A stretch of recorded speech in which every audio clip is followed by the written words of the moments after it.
Now is the time for leadership by example from the world's largest economies and emitters. Failure is not an option.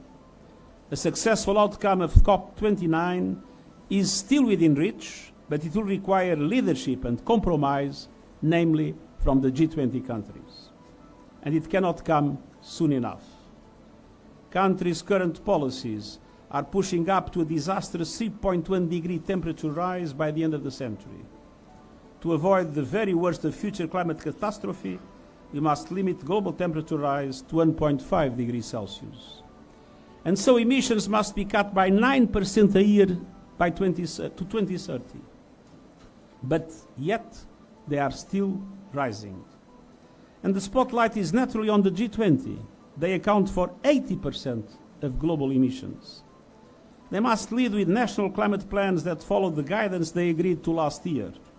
1.5 degrees aligned, whole of the economy, and all greenhouse gases. The recent announcements from two G20 members, Brazil and the UK, represent an important start. The principle of common but differentiated responsibilities must be respected, but all G20 countries must make an extra effort. And developed countries must support emerging economies and developing countries with technology and finance. Developed countries must keep their promises to double adaptation finance, and we need significant contributions to the new loss and damage fund. As Brazil prepares to host next year's COP30, I'm working closely with President Lula on a global mobilization effort to secure the highest levels of ambition from all countries, and especially the G20. And I'm pleased we will discuss these issues in detail with G20 leaders on Tuesday. We must also fight the coordinated disinformation campaigns impeding global progress on climate change, ranging from outright denial to greenwashing to harassment of climate scientists. The Global Digital Compact, adopted at the UN Summit of the Future, includes the first universal agreement on artificial intelligence governance that brings every country to the table. It calls for an independent international scientific panel on AI and initiating a global dialogue on its governance within the United Nations. And it requests options for innovative voluntary financing for AI capacity building in developing countries within the next year. So, ladies and gentlemen of the media, many challenges, but also many possible solutions. The G20 must lead by example. This is fundamental to restoring trust, credibility and legitimacy of every government and our global system in these turbulent times. We need to seize every opportunity to lead transformative action for a safer, more peaceful and sustainable world. And I am at your disposal for a few questions. Thank you very much. Let's start with Global.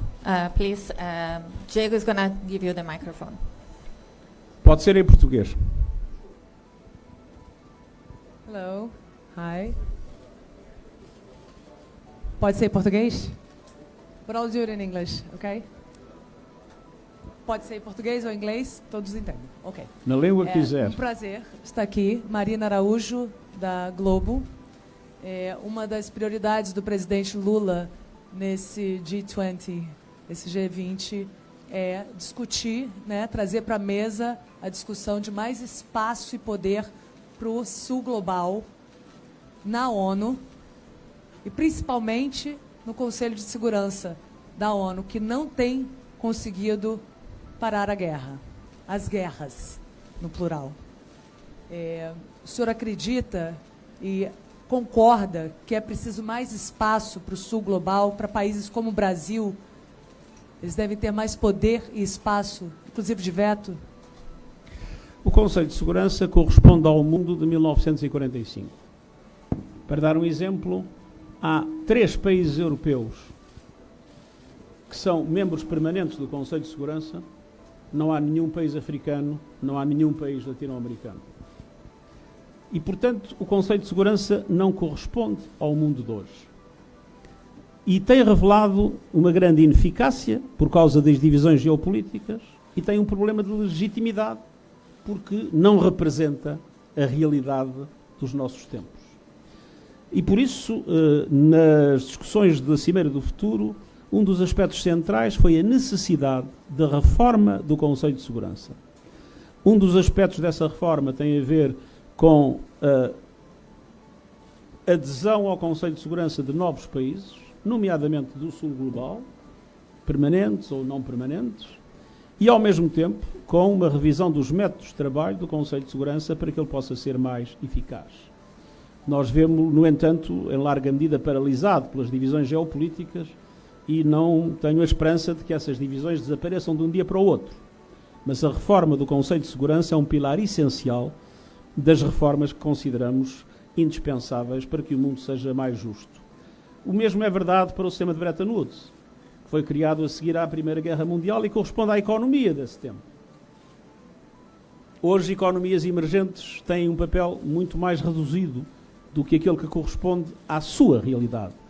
E o mesmo é verdade para várias outras áreas do sistema daquilo que os ingleses chamam governance global. A palavra portuguesa eu nunca consegui saber exatamente se aplica ou não governança. Mas é evidente que a reforma do sistema multilateral é absolutamente indispensável para fazer face aos desafios do nosso tempo. E essa reforma tem que ser em nome da justiça, e em nome da justiça implica que a presença dos países do Sul seja muito maior em todas estas instituições. Eu gostava de acreditar nisso e tudo farei para que seja possível, embora a decisão seja dos Estados-membros. Thank you. James Bates from Al Jazeera, please. James Bates from Al Jazeera, Secretary General. At all recent G20 events, you've been calling for a reform of the international financial system and action on the global climate crisis. How are these things possible without US leadership? Because you know you are not going to get that from President Trump. And if I may add, you say that the G20 must need to specifically mention Lebanon and Gaza. What do you want the G20 to do? Well, first of all, this time I come with G20 with a pact of the future that got approval in the Summit of the Future and with a Global Digital Compact that got an approval at the Summit of the Future, which means all countries in the world committed for the first time to seriously move in the direction of reform of the global governance system. Second, it is obvious that the US has a very important role, and namely in relation to climate. But it is also obvious that the US is a federal country and it's a market economy. And all the signals given by the markets today are in the sense that demonstrates that renewables are not only the greenest, but also the cheapest way to produce energy. And so I'm pretty confident that the dynamism of the American economy and of the American society will move in the direction of climate action, as I recognize that the influence of governments today is much more limited than it was in the past. On the Middle East, I do believe that we cannot have double standards. We need to apply the same principles everywhere. We need to apply the Charter, international law, international humanitarian law. And on the Middle East, we need peace, but we need peace on the way to a two-state solution. We need peace that guarantees the right of the Palestinian people as the right of the Israeli people to have a state and for the two states to live in peace and security. And at the same time, we need to address the immediate crisis, condemning, as we have condemned, the Hamas attacks, but recognizing that they do not justify the collective punishment of the Palestinian people. So we need immediately a ceasefire, the immediate release of hostages, and effective humanitarian aid to Gaza. Thank you very much. We have Folha de São Paulo, please.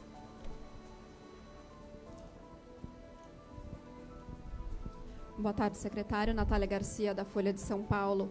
Eu queria saber qual é a sua avaliação sobre a oposição de um país do G20, no caso a Argentina, à Agenda 2030 da ONU, e a sua opinião de quais são os possíveis impactos desse tipo de oposição sobre o futuro do G20 e também sobre o multilateralismo, por favor. A Agenda 2030 é um instrumento que recebeu o consenso de todos os países do mundo e é o caminho claro para enfrentar as tremendas desigualdades e as tremendas injustiças que existem no mundo. E por isso eu faço apelo a todos os países, e nomeadamente agora que estão em curso as negociações do G20, faço um apelo a todos os países para que tenham um espírito de consenso, para que exibam bom senso e para que encontrem as possibilidades de transformar esta reunião do G20 num êxito, com decisões que sejam decisões relevantes para a ordem internacional. Se o G20 se divide, o G20 perde relevância a nível global e isso, do meu ponto de vista, é altamente indesejável num mundo que já tem tantas divisões geopolíticas. You, AFP, please. En français, si vous voulez.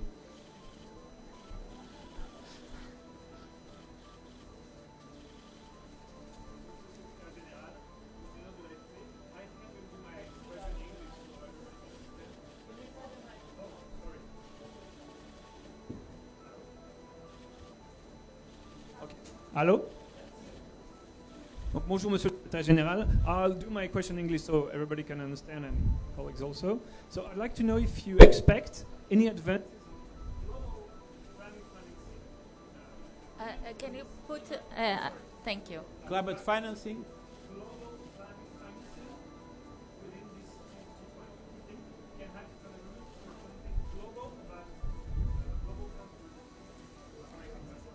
Well, the debate about the new global financial goal is not in the G20, is in the COP. But we are still far in the COP to reach a consensus for what we need as a very ambitious global financial goal to reestablish trust and to allow developing countries to have the resources necessary for the mitigation and adaptation that is required to accelerate climate action.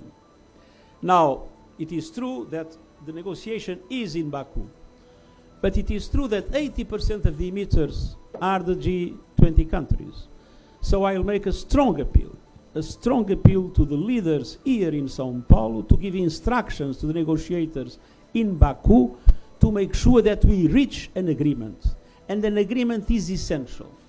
If there is no agreement, if we have a failure in COP29, that will have inevitably negative consequences on the ambitions of member states to reduce emissions, to protect their populations, the capacity to protect their populations, and that will have also a very negative impact on COP30 in Brazil. So my appeal on G20 leaders is to give clear instructions to negotiators in Baku to reach an absolutely essential agreement on the new global financial goal in Baku until the end of the week. Thank you very much. We have RTP here. Diego, here. Thank you. Boa tarde, Sr. Secretário. Boa tarde, Sr. Secretário-Geral António Guterres. Pedro Sá Guerra, da RTP, da Rádio e Televisão de Portugal. Eu gostava de lhe colocar duas questões, se me permite. Uma delas tem a ver com a recente notícia que dá conta que Joe Biden suspendeu a proibição de uso de armas americanas na Rússia. O Kremlin já fez saber que, se for por diante esta intenção, será uma situação muito grave. A outra questão tem a ver com o que está a passar em Moçambique, a situação de praticamente poderemos estar perante uma guerra civil em Moçambique. Muito obrigado. Em primeiro lugar, a nossa posição tem sido muito clara em relação à necessidade de evitar uma escalada permanente na guerra da Ucrânia. Nós queremos paz, mas queremos uma paz justa em linha com as resoluções da Assembleia Geral, com a Carta das Nações Unidas e com a lei internacional. Em relação a Moçambique, o meu apelo é naturalmente um apelo à calma, um apelo a que a expressão das diversas opiniões e das diversas posições se faça pacificamente e que as autoridades tenham também a contenção necessária para garantir que os problemas de Moçambique sejam resolvidos, como disse, em paz e no respeito pelo funcionamento das instituições. Mas esta nova posição por parte dos Estados Unidos não preocupa as Nações Unidas? Já lhe dei a minha opinião sobre isso. Thank you. We have one more question. SG, we have a group of youth journalists here that came specifically to cover the G20. So we're going to give them a question as well. Here, this lady here in the front. Just there. Tá ligado? Eu sou a Bianca Fernandes, eu sou do Imprensa Jovem da Prefeitura de São Paulo. E eu queria saber como a ONU vê o papel do G20 na promoção de uma governança global mais eficaz, especialmente em relação a questões críticas como a desigualdade econômica. Se tomou atenção àquilo que eu disse, eu referi a necessidade de reformas da arquitetura financeira internacional para a tornar mais justa, mais eficaz e mais atenta às necessidades dos países do Sul, a necessidade de uma efetiva ação em matéria de dívida, com alívio da dívida dos países em circunstâncias mais difíceis e mecanismos eficazes para o conseguir, e um conjunto de medidas para que os países em desenvolvimento tenham uma voz e uma presença mais forte nas instituições financeiras internacionais e para que os bancos multilaterais de desenvolvimento vejam multiplicados os seus recursos para poderem apoiar muito melhor os países em desenvolvimento e fazê-lo tendo em conta não apenas o nível de desenvolvimento, mas também a vulnerabilidade. Estou particularmente preocupado com as pequenas ilhas. As pequenas ilhas são países de renda média, mas são países dramaticamente impactadas, foram pelo Covid, agora pelas alterações climáticas, e é fundamental que tenham um tratamento preferencial que o sistema financeiro internacional lhes deve dar. We have time for one more? Or yes? Okay. Okay, please go ahead. There at the back. You, yes. Oh, that's it. Diego?